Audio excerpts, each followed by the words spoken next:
ஓம் சுவாமியே சரணமையப்பா, ஹரிஹர சுதனே சரணமையப்பா, கன்னிமூல கணபதி பகவானே சரணமையப்பா. எஃப்டிபி பக்தி சேனல் நேயர்களுக்கு உங்கள் குன்றத்தூர் பாலாஜியின் அன்பார்ந்த வணக்கங்கள். இந்த பதிவுல நம்ம இப்ப போன 2 பதிவுல என்ன பார்த்துட்டு இருக்கோம் அப்படின்னா, ஐயப்பனை பத்தி நம்ம சில சுவாரஸ்யமான விஷயங்களை பத்தி நம்ம கேள்விப்பட்டு இருக்கோம். சபரிமலை விஷயங்கள் எல்லாத்தையும் இப்போ இந்த பதிவுல நம்ம என்ன பண்ண போறோம்னா, அதே மாதிரி ஐயப்பனை பத்தி தான் நம்ம பேச போறோம். அதாவது கார்த்திகை மாசம் அப்படின்னோன்னா எல்லாருக்கும் மனசுக்குள்ள வரக்கூடிய ஒரு விஷயம் என்ன அப்படின்னா, சபரிமலைக்கு போகணும், ஐயப்பனை தரிசனம் பண்ணணும், ஒரு மனசுக்குள்ள ஒரு சந்தோஷம். அதை தவிர ஐயப்பனோட ஆசீர்வாதம்ங்கிறது நமக்கும் குடும்பத்துக்கும் கிடைக்கணுங்கிறது தான் எல்லாரும் மகிழ்ச்சியா அந்த சபரிமலைக்கு விரதம்ங்கிறத இருந்து போய் ஐயப்பனை தரிசனம் பண்ணிட்டு வரோம். இப்போ சபரிமலையை பொறுத்த வரைக்கும் பாத்தீங்க அப்படின்னா, நான் ஒரு 24 வருஷம் சபரிமலைக்கு போயிருக்கேன். அதனால அந்த குருசுவாமி அப்படிங்கிற அந்த தன்மைங்கிறது எனக்கும் இருக்கு. ஆனா என்னை பொறுத்த வரைக்கும் நமக்கு எல்லாருக்கும் குருசுவாமி யாருன்னு பாத்தீங்க அப்படின்னா சபரிமலை ஐயப்பன் மாத்திரம்தான். அந்த குருசுவாமின்னு நம்ம ஏன் நம்ம சொல்றோம் அப்படின்னா, ஒரு ஒரு பெரிய குரூப்பை வழி நடத்தி சபரிமலைக்கு கூட்டின்னு போயிட்டு கொண்டு வரக்கூடிய அந்த ஒரு உன்னதமான தொண்டு செய்பவர் தான் நம்ம குருசாமின்னு நம்ம சொல்லிட்டு இருக்கோம். இப்போ இந்த பதிவில் நான் சொல்லக்கூடிய ஒரு சுவாரஸ்யமான ஒருத்தரை பத்தி நான் சொல்ல போறேன். என்ன அப்படின்னா, இப்போ எங்களோட குரூப்ல நாங்க போகக்கூடிய குரூப்ல பாத்தீங்கன்னா ஆரம்ப காலத்துல 2-3 பேரா போயிருந்தோம். அதாவது 1988 நான் சபரிமலைக்கு போயிருந்தேன். 24 வருஷம் கண்டினியூஸா போயிருந்தேன். அதுக்கப்புறம் பாத்தீங்க அப்படின்னா நான் சபரிமலைக்கு போகல. காரணம் ஏன் அப்படின்னா, சபரிமலையில பாத்தீங்க அப்படின்னா கூட்டங்கள் ஜாஸ்தியா இருக்கு. அதை தவிர எங்க குடும்பத்துல சில சின்ன சின்ன பிரச்சனைகள்லாம் இருந்ததுனால நான் இதுவரைக்கும் ஐயப்பனை போய் நம்ம தரிசனம் பண்ணிட்டு வந்திருக்கோம். ரொம்ப சந்தோஷம். இந்த பாக்கியத்தை ஐயப்பனுக்கு கொடுத்ததே ரொம்ப பெரிய விஷயம் அப்படின்னு சொல்லிட்டு நான் வீட்டுல இருந்து ஐயப்பனை தரிசனம் பண்ணிட்டு ஐயப்பனை கும்பிட ஆரம்பிச்சிருக்கேன். ஸ்லோகங்கள்லாம் சொல்ல ஆரம்பிச்சிருக்கேன். இப்ப எங்க குரூப்ல பாத்தீங்க அப்படின்னா எங்களை வழி நடத்தி கூட்டின்னு போறது யாருன்னு பாத்தீங்கன்னா அந்த கணேஷ் குருசுவாமின்னு சொல்லிட்டு அவர் இங்கதான் இருக்கார். இது கிட்ட கீழ்கட்டளையில தான் இருக்காரு. அவரு பாத்தீங்கன்னா பக்தி அப்படின்னா அதுக்கு ஒரு பெரிய எக்ஸாம்பிள நான் அவரா சொல்லுவேன். ஏன்னா என்ன பிரமிக்க அவரை பார்த்து நான் ரொம்ப சில விஷயங்களை என்ன சொன்ன பிரமிப்படைஞ்சிருக்கேன். அதான் உண்மையான விஷயம். என்ன அப்படின்னா, அவரை பொறுத்த வரைக்கும் ஐயப்பன் தான் எல்லாமே. ஐயப்பன் தான் அவருக்கு சாப்பாடு, ஐயவருக்கு மூச்சு, அவருக்கு உயிர், அவருக்கு வாழ்வு எல்லாமே ஐயப்பன் தான். அப்படிதான் சொல்லணும் உண்மையான விஷயம். எல்லாரும் கார்த்திகை 1ஆம் தேதி மாலை போட்டுப்பாங்க. அவர் என்ன பண்ணுவார் தெரியுங்களா?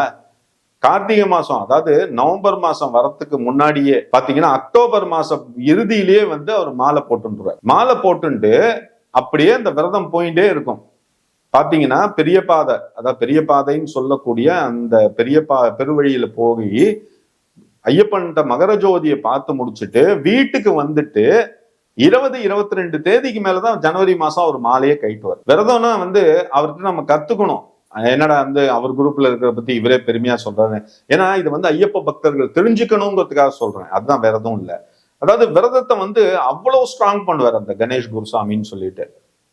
ரொம்ப அதான் என்ன சொல்லுவாங்கன்னா, ஐயப்பன் தான் அவருக்கு எல்லாமே. குடும்பத்துலாம் செகண்ட் தான்.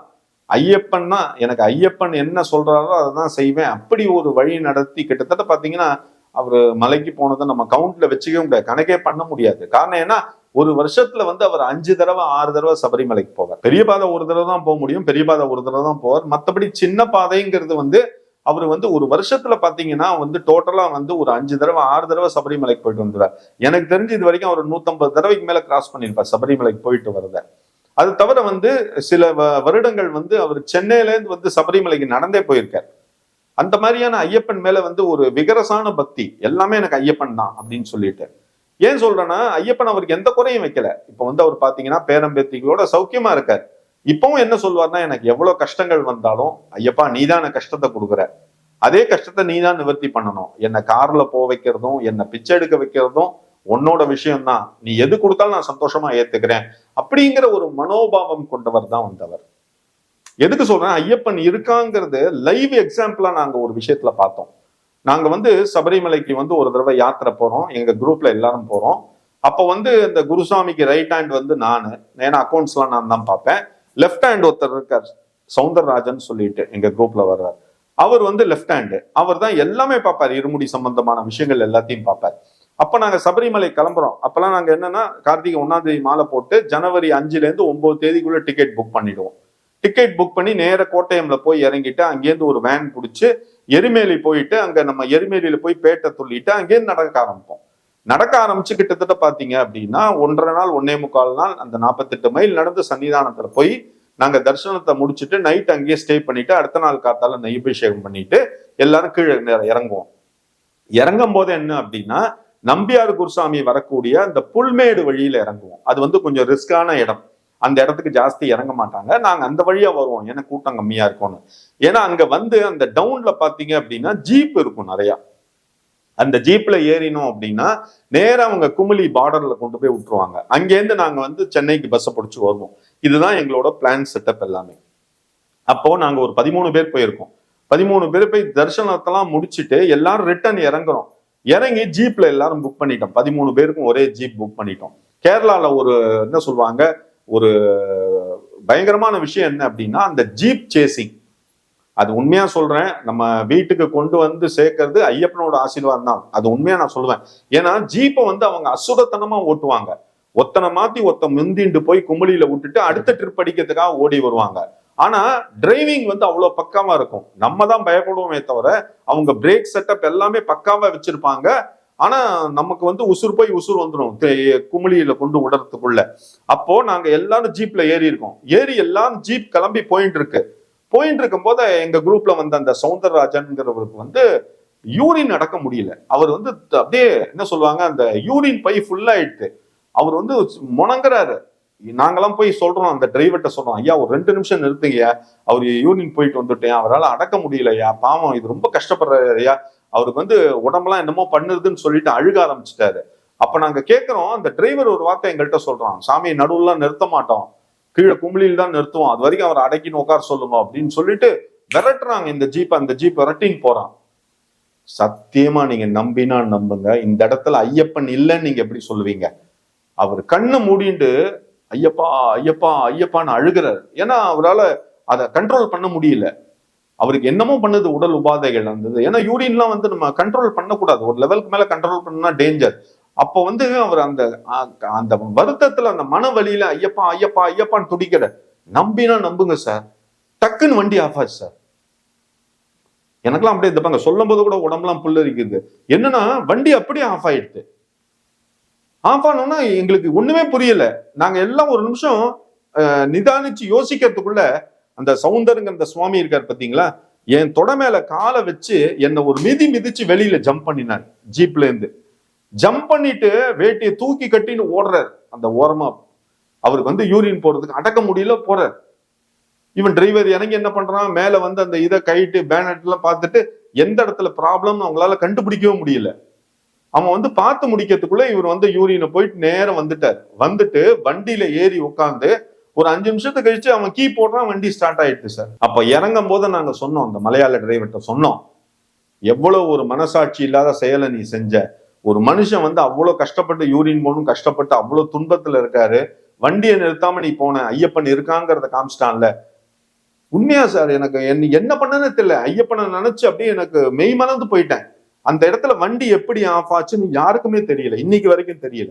இதுக்கு காரணம் ஐயப்பன் இருக்காரா இல்லையா? அதே மாதிரி இன்னொரு இன்சிடென்ட் நடந்தது சார். என்ன அப்படின்னா, சபரிமலைக்கு வந்து ஒரு குடும்பத்துல வந்து ஒரு குழந்தை, அந்த குழந்தைக்கு வந்து 15 வயசு ஆகுது. அந்த குழந்தைக்கு உடம்புல வந்து எந்த ஒரு அசைவும் கிடையாது. அசைவு இல்லைன்னா அந்த பையன் அப்படியே உட்கார்ந்துருப்பான். அந்த பையனுக்கு பசிக்குதுன்னு சொல்ல தெரியாது, பாத்ரூம் வருதுன்னு சொல்ல தெரியாது. அவன் அம்மா வந்து வயிற்றை தட்டி பார்த்துட்டு பையனுக்கு சாப்பாடு கொடுப்பா. ஒரு இவ்வளவு நேரம் கழிச்சு அந்த பையனை தூக்கிட்டு போய் பாத்ரூம்ல உட்காத்தியப்பா. இந்த மாதிரி விஷயங்கள் குடும்பத்துல இருக்கவங்க எல்லாரும் பண்ணிட்டு இருக்காங்க. அந்த பையனுக்கு உடம்புல எந்த அசையும் இல்லை. எப்பப்போ இப்படி கையை வச்சு பார்த்துப்பாவா அம்மா உயிர் இருக்கா இல்லையான்ட்டு. இந்த நிலைமையில வந்து அந்த குடும்பத்துல எல்லாரும் போராடிட்டு இருக்காங்க அந்த பையனை நினைச்சு. அப்போ அவங்க வீட்டுக்கு வந்த ஒரு குருசாமி சொல்லியிருக்காரு, நம்பிக்கை இருந்ததுன்னா உங்க பையன், வார்த்தையை கேளுங்க, நம்பிக்கை இருந்ததுன்னா உங்க பையனுக்கு சபரிமலை ஐயப்பனை நினைச்சு மாலை போடுங்க, நிச்சயமா சொல்றேன் அவனுக்கு நல்ல வழி கொடுப்பாரு அப்படின்னா. அப்ப அவங்க எல்லாரும் கேட்டாங்க, எங்க குடும்பத்தை பார்த்தா உங்களுக்கு கிண்டலா இருக்கா? அந்த பையனுக்கு உடம்புல அசைவே இல்லை சார், அவனுக்கு எந்த உணர்வும் இல்லை, உயிர் மாத்திரம்தான் இருக்கு, இவனுக்கு போய் மாலை போடுனா எப்படி சார் அப்படின்னு அந்த குருசாமி சொன்னாராம். அதனாலதான் முதல் வார்த்தை சொன்னேன், நம்பிக்கை இருந்தா மாலை போடு, இல்லைன்னா போட வேண்டாம்னு சொன்னேன் அப்படின்னாரு. சரி, என்ன பண்ணாங்க, அவங்க சொந்தக்காரங்க எல்லாம் முடிவு பண்ணி எல்லாரும் என்ன பண்ணாங்க, சித்தப்பா மாமா மாமி எல்லாரும் முடிவு பண்ணி இந்த பையனுக்கு மாலையை போட்டுடலாம் அப்படின்னு சொல்லிட்டு குடும்பத்துல ஒரு 15 பேரும் கூட மாலை போட்டுட்டு, ஏன்னா அந்த பையனை ஹேண்டில் பண்ணணும், எல்லாரும் மாலை போட்டுட்டு விரதம் வந்து ஸ்டார்ட் பண்ண ஆரம்பிச்சிட்டாங்க. கார்த்திகை 1ஆம் தேதி இன்னைக்கு. நல்லா கேளுங்க, அந்த பையனுக்கு மாலை போட்டு ஒரு 5 நாள் 6 நாள் வரைக்கும் உடம்புல எந்த ஒரு அசைவும் இல்லை. ஒரு 7 நாள் கழிச்சு அந்த பையன் பாத்தீங்க அப்படின்னா அவன் அம்மாவை பார்த்து மா மா மா அப்படின்னு கை காட்டுறான். அவங்க எல்லாருக்கும் தூக்கி வாரி போட்டுது. என்னடா உடம்புல எந்த ஆக்ஷனும் இல்லை, இவன் கையை அப்படி தூக்கி மாங்கிறான். உடனே பண்ண அவன் அம்மா ஓடி வந்து பார்த்துட்டு அந்த பையனை வந்து முட்டிக்கு கீழே உட்காந்து காலை பிடிச்சிட்டு அவன் அம்மா அழுகிறா. அப்ப அந்த பையன் இப்படி வயிற்று தடவை இப்படி தட்டுறான்.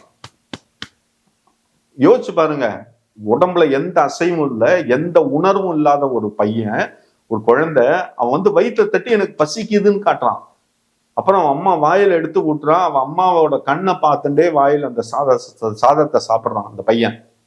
அவன் அப்பாவுக்கு சந்தோஷம் தாங்க முடியல. உடனே அவங்க குருசாமிக்கு ஃபோன் பண்ணி சொல்ற, பையன் உடம்புல அசைவு இருக்குன்னு சொல்லிட்டு நான் என்ன பண்ணணுங்கிற, உங்களால முடிஞ்ச வரைக்கும் அன்னதானம் பண்ணுங்க. அது வந்து செல்வ செழிப்புள்ள ஃபேமிலி.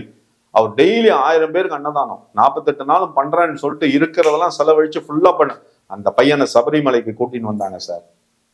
யோசிச்சு பாருங்க, ஒரு 1.5 வயசு குழந்தை எப்படி நடந்து வரும், ஒரு 2 பேர் கை பிடிச்சிட்டு.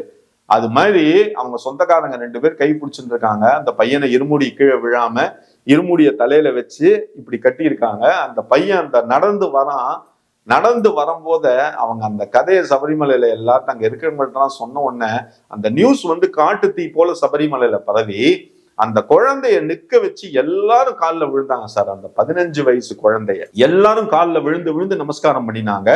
அந்த பையன் வந்து அந்த இருமுடி எடுத்துட்டு இந்த சன்னிதானம் கிட்ட வந்தோடனே கேரளா கவர்மெண்ட்டுக்கு நியூஸ் கிடைச்சு, இந்த மாதிரி ஒரு பையன் வந்திருக்கான்னு கேட்ட உடனே எல்லா கிரௌடையும் ஒதுக்கிட்டு அந்த பையனை படியேற விட்டாங்க சார். 18 படியேற விட்டாங்க. வேற கூட யாரும் துணை இல்லை. இந்த பையன் ஒரு சின்ன குழந்தை தவழ்ந்து வந்து ஏறினா எப்படி இருக்கும் படி, கூட சைட்ல போலீஸ் இருக்காங்க, கைட் பண்றாங்க. அந்த பையன் ஒரு படியிலையும் கைய வச்சு முட்டிய வச்சு ஏறினான் சார் மேல. ஐயப்பன் இந்த இடத்துல இல்லைன்னு நம்ம யாராவது சொல்ல முடியுமா சொல்லுங்க? நம்பிக்கைதான் வாழ்க்கை. ஐயப்பன் நீ இருக்க, நீ தாண்டா தெய்வம்னு நினைச்சனா உன் பக்கத்துலதான் இருப்பான் ஐயப்பன், வேற எங்கேயுமே போக மாட்டான். நிறைய பேருக்கு கிடைக்கும் சார், நான் பொய்க்கு சொல்லல. விரதத்தை நீங்க வந்து ஐயப்பனை நினைச்சு ஸ்ட்ராங்கா இருங்க சார். ஐயப்பனை தவிர மனசுல எதுவும் நினைக்காம 48 நாள் நீங்க வந்து விரதம் இருங்க. அந்த சரண கோஷத்தை சொல்லுங்க, நமஸ்கார ஸ்லோகங்களை சொல்லுங்க. வீட்டுல உங்களால முடிஞ்ச நைவேத்தியம் என்ன வேணாலும் பண்ணலாம்.